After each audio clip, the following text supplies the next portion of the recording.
नमस्कार दोस्तों, आज की अपनी कहानी है मैंने भाभी की चिड़िया मारी। दोस्तों, कहानी शुरू करने से पहले अगर आप मेरे चैनल पर नए हो तो कृपया मेरे चैनल को सब्सक्राइब कर लीजिए। तो आइए शुरू करते हैं। मुझे घर आए 1 महीना हो गया था। मैंने अभी तक किसी की भी चिड़िया नहीं चौंधी थी, इसलिए मेरी चिड़िया चौंधने की तड़प बढ़ रही थी। मैंने सोचा क्यों न भाभी की चिड़िया को निशाना बनाया जाए।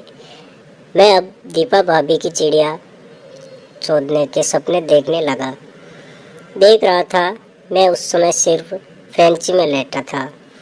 एक दिन मैंने अपने रूम में रात को सेक्स वीडियो, उसी समय अचानक मेरे रूम में किसी के आने की आहट हुई तो मैंने झट से अपना लोवर पहन लिया। अगले ही पल रूम का दरवाज़ा खुला तो भाभी अंदर आ गई। मेरा पप्पू अभी खड़ा ही था, जो लोअर के ऊपर से अलग ही उभरा हुआ दिख रहा था। मैंने बोला, भाभी कुछ काम था? भाभी, हाँ, तुम्हारे भैया अभी तक आए नहीं हैं। मेरे मोबाइल से उन्हें कॉल नहीं लग रहा है। क्या तुम अपने फ़ोन से उन्हें फ़ोन लगाकर मेरी बात करा दोगे? मैंने उठते हुए कहा, हाँ क्यों नहीं, लो आप खुद ही फ़ोन लगाकर बात कर लीजिए। मैंने अपना फ़ोन भाभी को दे दिया। मैंने भाभी को फ़ोन देते समय ये भूल गया कि उसमें सेक्स वीडियो अभी भी चल रही थी। उस ब्लू फिल्म को भाभी ने देख लिया और हल्का सा मेरी और मेरे पप्पू की तरफ देखकर मुस्कुरा दी। मैं अपनी गलती समझ गया और तनिक लज्जित सा होकर सिर नीचे करके खड़ा था। भाभी भैया से बात कर मुझे फ़ोन देकर वापस चली गई और मैं कुछ देर बाद अपना माथा पीटता रहा, मगर मुझे लगा कि ये भले ही गलती से हो गया था, मगर सही चोट लग गया था। मैं दीपा भाभी की जवानी को याद करते हुए पप्पू हिलाने लगा था और मुठ मार कर सो गया। मैं सुबह जब उठा तो बाथरूम में घुस गया। मेरे बाथरूम के नल में कुछ दिक्कत हो गई थी, जिस वजह से उसमें पानी नहीं आ रहा था। मैंने बाहर निकलकर भाभी से कहा, मेरे बाथरूम में पानी नहीं आ रहा है, क्या ऊपर के टैंक में पानी ख़त्म हो गया है? भाभी बोली, नहीं तो मेरे बाथरूम में तो आ रहा है, आपके बाथरूम में कोई दिक्कत हुई होगी। मैंने कहा, चलो दिखवाता हूँ, फ़िलहाल मुझे नहाना है, क्या मैं आपके बाथरूम में नहा लूँ? वो बोली, हाँ नहा लो। फिर मैं दीपा भाभी के बाथरूम में नहाने चला गया। वहाँ पर उनके गीले कपड़े रखे थे, उन कपड़ों में उनकी ब्रा पैंटी भी थी।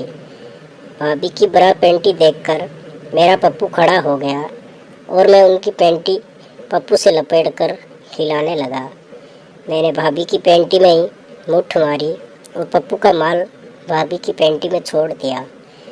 फिर मैं नहाया और बाहर निकलकर अपने रूम में आ गया। तभी मैंने प्लम्बर को फ़ोन लगाया, मगर वो नहीं आया, जिस वजह से दूसरे दिन भी मेरे बाथरूम का नल ठीक नहीं हुआ। मैंने भाभी के बाथरूम में जाने के लिए उनसे पूछा तो वो बोली, तुम मेरे बाथरूम में नहाते हो तो गंदगी क्यों फैलाते हो? मैं समझ गया कि भाभी मेरे माल की बात कर रही है, पर मैं कुछ नहीं बोला। भाभी मुझे छेड़ते हुए बोली, क्या अब तक कोई मिला नहीं है जो मेरे बाथरूम में गंदगी फैलाना पड़ रहा है? मैंने समझते हुए भाभी को मद भरी नज़रों से निहारा और कहा, हाँ जी, अब तक कोई नहीं मिला, क्या करूं? भाभी हंस दी और वहाँ से चली गई। मैं समझ गया कि मेरा काम बन जाएगा।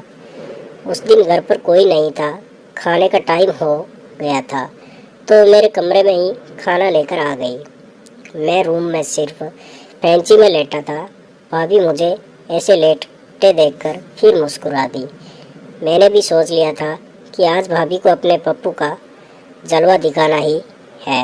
मैं जानबूझकर अपने पैर फैलाकर उनके सामने सोफे पर गया। इससे मेरा पप्पू साफ साफ दिख रहा था। हम दोनों खाना खाने ही लगे।